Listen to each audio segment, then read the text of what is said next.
Hello everyone, welcome to StraightAMagic. Dawson here, back with another video here today, and I am joined by my compatriots of Hirobi Gamble, X Kirby, and Busted Headphones, and we are now on to the two-color draft. Of course, we did monocolor, we did colorless. Now we're moving up in the world to two-color commander draft. Today we are doing Azorius. Very, very exciting. Very interesting draft. We'll see what trend each of us go in, because I feel like Azorius is at least a little bit more flexible, or at least the most flexible of the drafts we've done so far. But I'm very excited about it.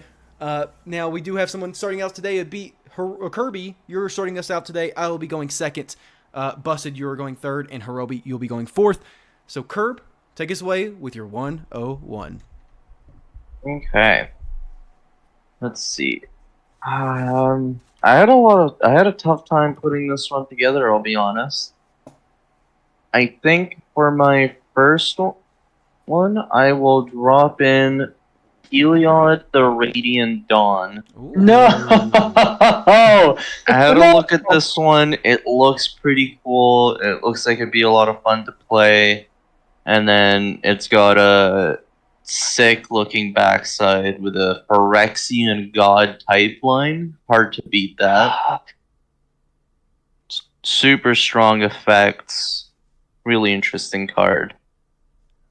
I agree. I kind of think it's a spicy pick. I like it. I considered it, but I did not put it in my top 5, I will say.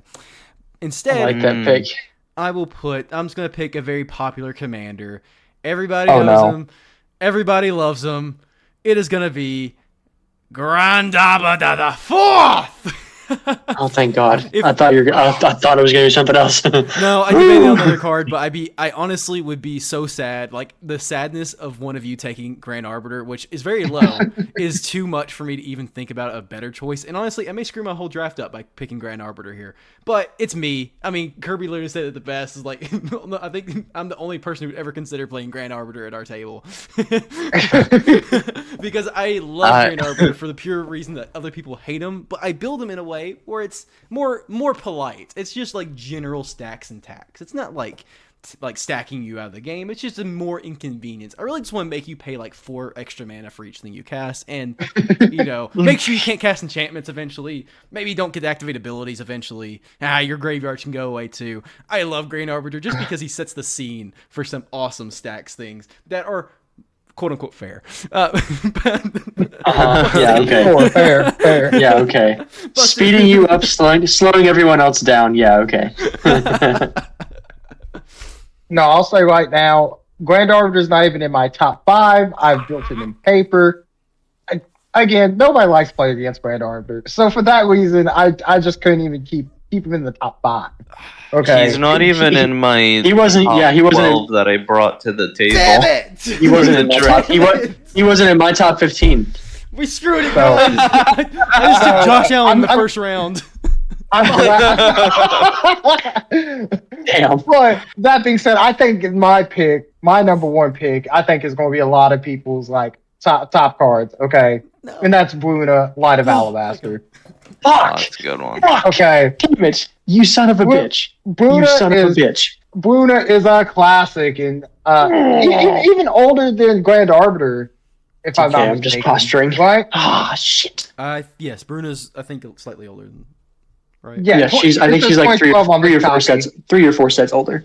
So I mean, again, every set we get new auras, and some of them are just so good. And the fact that every time she attacks blocks, you can put any number of them. There's no restriction. And oh wait, Bruna died, or some other creature you control died. That's fine. Get him back from the grave. Get him from hand. She's always going to be a big beater, and you can even steal your opponent's auras if they're playing auras themselves. So Bruna's just an easy number 1 pick for me. I like it. Well, it's my turn. I was so scared he was going to get picked because he was my overall number 1, and he's, I have the Precon, bought it when it first came out, been upgrading it. It's probably one of my more competitive decks. It's Shurikai Genesis Engine. Oh. I have talked before in this series about how important I think card draw in the command zone is. I think that Shurikai is no different.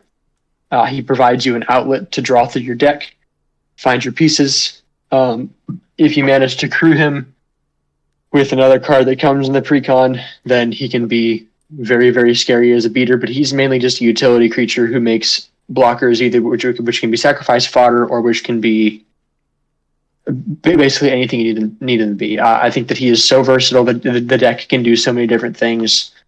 Really love this card. Glad I have it in paper. So he's our number 1. My number 2, I'm kind of debating still, but I think I'm going to go with this one just because I think, it's good, really good when you build it right. It's Brago, King Eternal. Damn it! Fuck! Blinky Dinky. Period. That's it. just immense value over time. It can go very fast. It can be very control-y. I just like this card. I'll pass to whoever's next. That's back to me. So going back to your number 1 pick again, it's like you said, card advantage is the best thing that you can have. Council 4, again, it's card advantage in the command zone. Everybody wants card advantage.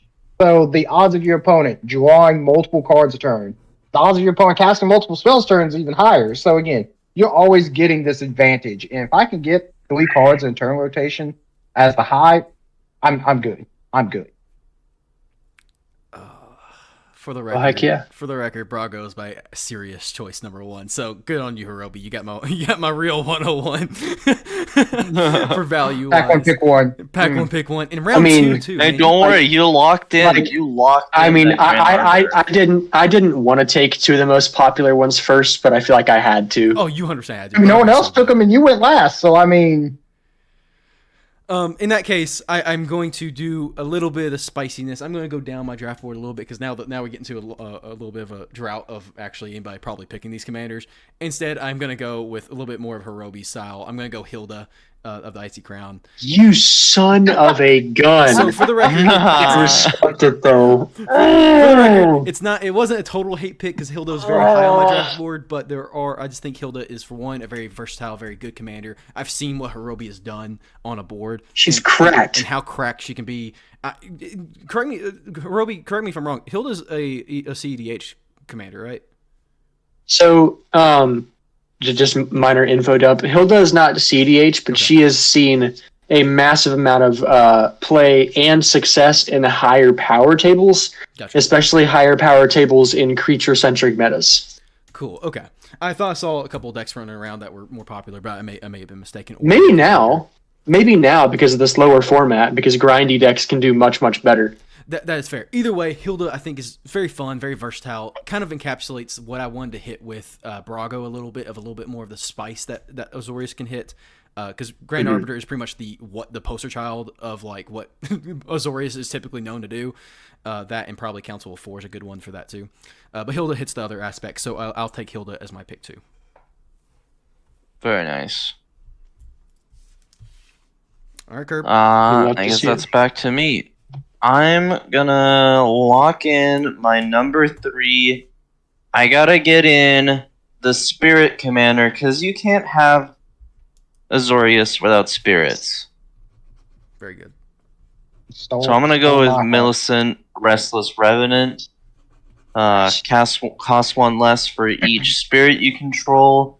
Whenever he or another non-token spirit you control dies or deals combat damage to a player, you create a 1/1 white spirit creature token with flying. Just endlessly able to just replenish your spirit army and keep you going. Very solid. And for my pick number 3, I'm going to go with Nico Light of Hope. No! New Duskborn Recon Commander. Absolutely, dare I say it, busted. And when Nico Light of Hope enters, the salt is real. Tokens. Curve. 2 tap, exile target non-legendary creature control. Shards you control become copies of it until the beginning of the next end step. Return it to the battlefield under its owner's control at the beginning of the next end step. I mean, come on. It's got good,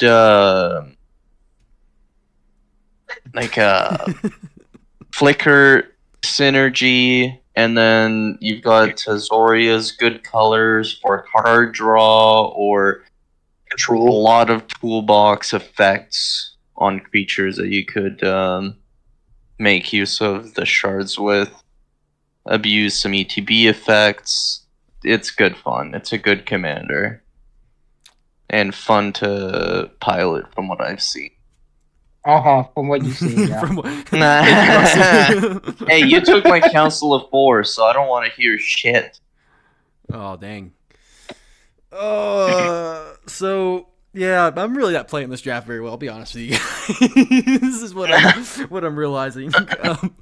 So I am between probably two of the other pre-con commanders at this point. If I pick one, I'm not gonna pick the other because I want to spice it up a little bit differently with more Azorius fun stuff here.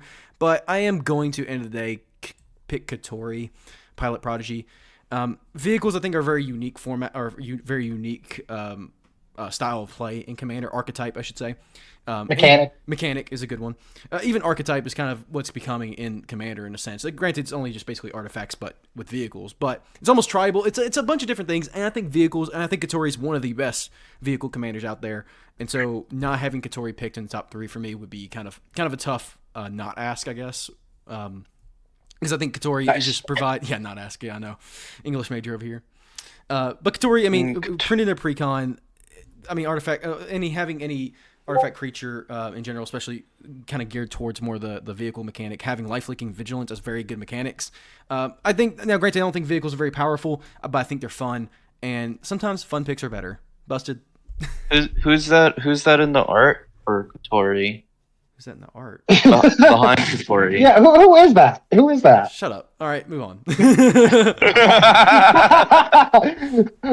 Moving forward, Curb actually just stole my next 2 picks, I think. At least Millicent was going to be my next one, but Nico is a hard hit for me. But I want to change it up a little bit. I'm actually going to pick Will, Scion of Peace. You motherfucker! That was my number 3. You son of a gun. Oh. So Okay, is you know Will what? as It's good fine. as Rowan? It's fine. Being fine. that this is Azorius, not lactose. At least I had the better art. It doesn't matter. Whatever pick you the need, first. call yourself, Pick Roby. Shut up. Leave me alone. But the ability to gain life is just so easy in white blue. Card draws there, so you can always have these extra cards to cast. So gain a bunch of life in one turn, tap them down, and then again you cast your entire hand for free. And you could cast X spells, draw extra cards, and if you have a way to untap them, you can tap them again. So you just get this insane value. And when we get to the Rakdos draft, I can Untap Rowan's in going to white? be up here too. Untap in white? No, not possible. Not possible. Oh my god. An Azorius, I should say, because it's Am I good to go? blue Buster? as much as white. You're good to go. Phenomenal. For my next one, I'll pick a much newer commander who I have yet to build, who I think has a pretty good chance to take off in terms of being really, really good, being very control-y, but also kind of unique in a way. I'm going to pick Socrates, Athenian teacher. Sorry for the language. You can hover over it to display it. So I'll read it for y'all. Socrates, Athenian teacher, has hexproof as long as it's untapped. He also has Socratic dialogue. You can tap him until end of turn. Target creature gains. If this creature would deal combat damage to a player, prevent that damage. This creature's controller and that player each draw half that many cards rounded down.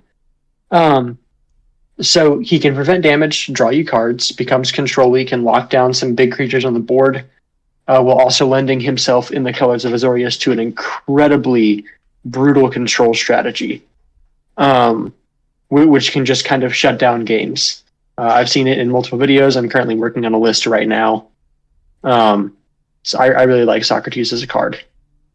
For my next pick, though, I was really banking on Will there because I love Will. I love Will so much, dude.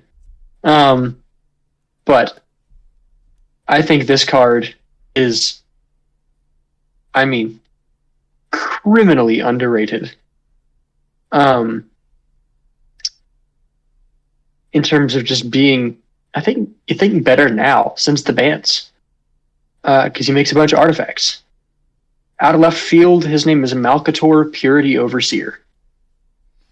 He is a 1/1 Phyrexian Elephant Wizard for 3. The ETBs, you make a 3/3 golem. At the beginning of your end step, if 3 or more artifacts ETB'd, create a 3/3 golem. You can build this blink, you can build this artifacts, you can build this tokens to go wide and take over the board. I think this dude is just so cool. So that's my pick 4. Well, my pick 4, and this is a callback to Huobi actually, is going to be Belisarius Cowl. Hey, This deck, this commander right here, Huobi built me a deck with, and it's just a lot of fun. You have the artifact untap effects in blue, unheard of. You make a bunch of Astartes warriors, and then you can easily tap down all of them to get some supreme card advantage. And again, while not draw, being able to get card advantage is always insane. You get to, kind of pick and choose what you need at any given moment, because if you have a bunch of creatures, to go get a good artifact, and then just keep on digging. So, it's very different from what these other commanders have done, because just going wide strategy is not what you typically see in a blue-white deck. So it's really different. Great, nice. heck yeah. I like that. Meanwhile, I'm still staring here. I'm staring at my draft board currently, thinking, how the hell did we get here? I have no idea what I'm going to pick next, to be honest with you. But just because my default answer is usually Flyers, as we saw from our latest pre-con power plays in episode 25. No. I got to go to classic Azorius Flyers. I mean, it's another big staple, and it's Kanji. Oh, thank God. I love Kanji, the original Kanji a lot, but this Kanji's probably better, and I don't have that much ties to the older Kanji. So Kanji Skywarden is here to give me another minute or two to figure out what my 5th pick will be, as well as just represent the Flyers, represent Kanji. I mean, it's just a classic, so I'm not really going to go more into detail. Curb. Yeah. All right. Classic. For my next pick, I am gonna go with Zethi Arcane Blademaster. Fucking Mommy's the only list! Fuck! Ooh. Also known as Chun-Li. I don't know why I didn't have her in my top 15. That's a great pick, Herb. Yeah, she's pretty fantastic. I mean, she comes in depending on how many things you can hit with her. It could be a case of only needing to attack once in order to just run away with the game. Very cool card.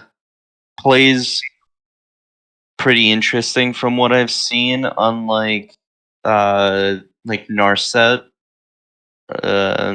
which is next one that comes to mind that kind of does a similar thing. It feels like a more fun Narset to me. And that's going to be my pick number 4. And for my pick 5... I'm crossing my fingers, Curb. Herb, I mean, you should use Chun-Li instead of Zethi, but No. I think Zethi's superior. Zethi's mommy. But I'm sorry, those legs though. Anyway, Curb, what's your 5th pick before we go down this fucking route? I can already see it. Curb's also struggling with his 5th pick. Yeah, I am struggling with this 5th pick. Oh gosh. I am gonna go with an oldie but a classic Afara from original. This is gone There. so shit. Oh my god. Fuck you. Oh my fucking god. I just swear. Go. Just go. I think one of the more interesting commanders, definitely an OG, been around for a long time, longer than I've been playing Magic, and there's a lot of ways to make her work, and a lot of just jank, underappreciated cards that just synergize beautifully with Afara to give you a really consistent card draw, unlike anything that was common at the time. I feel like She was the first of her kind for sure. yeah, that's my pick 5. Yeah. Cool. Huh. Back to you. Yeah, it is indeed. It's back to me, huh? Man, I know exactly what I'm about to pick. This is totally not stalling because I'm looking through these cards like, what the fuck? But So I had one pick stolen from me, and I decided to just steal 4 picks in a row. Basically, is that what I'm hearing? Son of a bitch. well, Zethy's just mommy. I didn't have her on my list, but she should be on my list. Okay. Afara was like, okay, you know what? I like picking the Theros gods, and then all of a sudden you literally said Afara, and I said, fuck myself. Go fuck myself. Okay. Makes me feel any better. I was debating on Elminster. Yeah, he's in my 17th slot. So, but okay, fine. I'll make a pick. I should be choosing another card, but I'm going to choose Urza, Prince of Krug. Artifacts are cool. I think it's unique. Artifacts aren't really represented other than through vehicles on my board right now. Azorius also has very good capabilities of with the mana rocks, generating a lot of mana, and then creating the tokens as a result of Worm Coil Engine, Mirror Battlesphere, stuff like that to get a lot of value off of the attack triggers as well as the death triggers. So I think Prince of Krug is a unique build around that is totally not a just like panic pick by me in the 5th round. So busted. Yeah. Okay. So we're down to the final 5. Final pick. Yeah. Fuck you, Kirby. You still stole so much from me. What did I steal? I'm not even going to reflect on it anymore.